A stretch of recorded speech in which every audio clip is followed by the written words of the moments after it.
और रुक करेंगे बड़ी खबर का। भरतपुर से इस वक्त की बड़ी खबर आ रही है। शराब के नशे में पीठासीन अधिकारी को पाया गया था। ट्रेनिंग लेने पहुंचे पीठासीन अधिकारी को शराब के नशे में धुत पाया गया।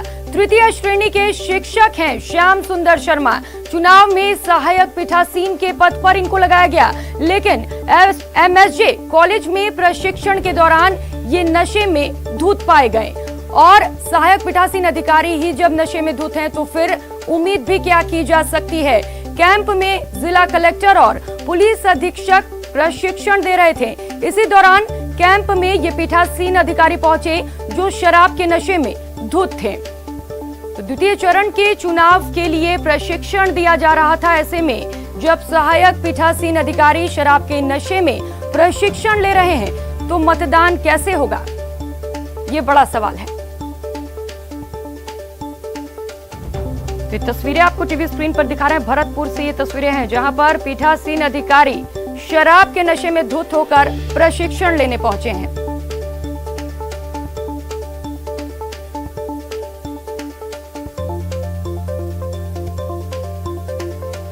तो तृतीय श्रेणी के शिक्षक हैं श्याम, जो कि प्रशिक्षण चल रहा था वहां पे शराब के नशे में धुत पहुंचे हैं। दूसरे चरण के लिए ये ट्रेनिंग दी जा रही थी। हमारे साथ सहयोगी दीपक जुड़ चुके हैं। दीपक, अगर पीठासीन अधिकारी ही नशे में ट्रेनिंग ले रहे हैं तो आखिर कैसे ये संभव हो सकता है कि जो चुनाव है वो शांतिपूर्ण होंगे?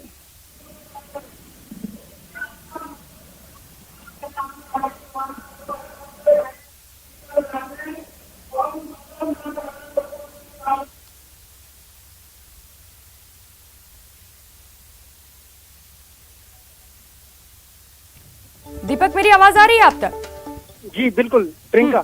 जी बिल्कुल। देखिए, पीठासीन जो सहायक पीठासीन अधिकारी के पद पर जो है श्याम सुंदर वर्मा को नगर में लगाया गया है। नगर में कल द्वितीय चरण के चुनाव हो रहे हैं। उससे पहले जो है एमएसजे कॉलेज ग्राउंड में जिला पुलिस अधीक्षक और जिला निर्वाचन अधिकारी द्वारा अंतिम जो प्रशिक्षण है वो दिया जा रहा था। तो वहां हम मौके पर पहुंचे तो वहां देखा गया कि एक जो सहायक पीठासीन अधिकारी के पद पर लगाए गए हैं वो शराब के नशे में धुत होकर के और प्रशिक्षण लेने पहुंचे। ऐसे में अगर वो शराब के नशे में प्रशिक्षण ले रहे हैं तो संभवतः जो है आशंका है कि वो कल किस तरह से मतदान कराएंगे, किस तरह से मतदाताओं को वो समझाएंगे कि इस तरह से जो है उनको अपना मत डालना है। ये सबसे बड़ा सवाल है कि जब प्रशिक्षण लेने के लिए वो पहुंचे तो हमने उनसे बात की तो वो शराब के नशे में बिल्कुल धुत थे। उन्होंने कहा, हमने उनसे कहा कि आपने प्रशिक्षण लेने आए हैं तो आपने शराब क्यों पी रखी है? तो उन्होंने कहा कि मेरी हार्ट है जो उसकी बाईपास सर्जरी हुई है तो मैंने जो दवाई ली है तो मैंने की दवाई नहीं, आप तो शराब के नशे में आपके मुंह से बदबू आ रही है। तो आसपास के जो मौजूद और जो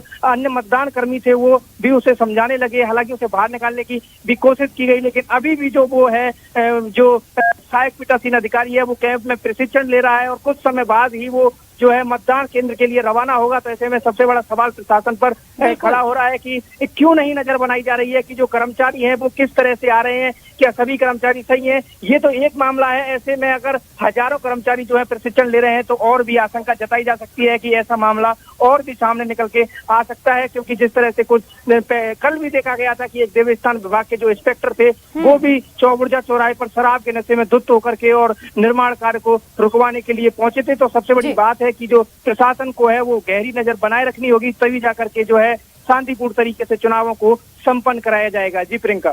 जी दीपक, बिल्कुल। और एक सवाल ये भी है कि पूछने पे ये झूठ भी बोल रहे हैं, लेकिन जो वहां पे प्रशिक्षण दे रहे थे क्या उनको समझ में नहीं आ रहा है कि लोग शराब पीकर आ रहे हैं? किस तरीके का वहां पे प्रशिक्षण दिया जा रहा है? देखिए प्रियंका, लंबा चौड़ा ग्राउंड है, वहां पर हजारों जो कर्मचारी हैं, मतदान कर्मी हैं वो प्रशिक्षण ले रहे हैं। तो ऐसे में सभी की पहचान करना तो मुश्किल है कि कौन व्यक्ति किस अवस्था में बैठा है। लेकिन सबसे बड़ी बात है कि जब वो प्रशिक्षण लेने के लिए पहुंचा तो उससे सही तरह से कुर्सियों पर बैठा भी नहीं जा रहा था। ठीक है दीपक, बहुत शुक्रिया तमाम जानकारियों के लिए।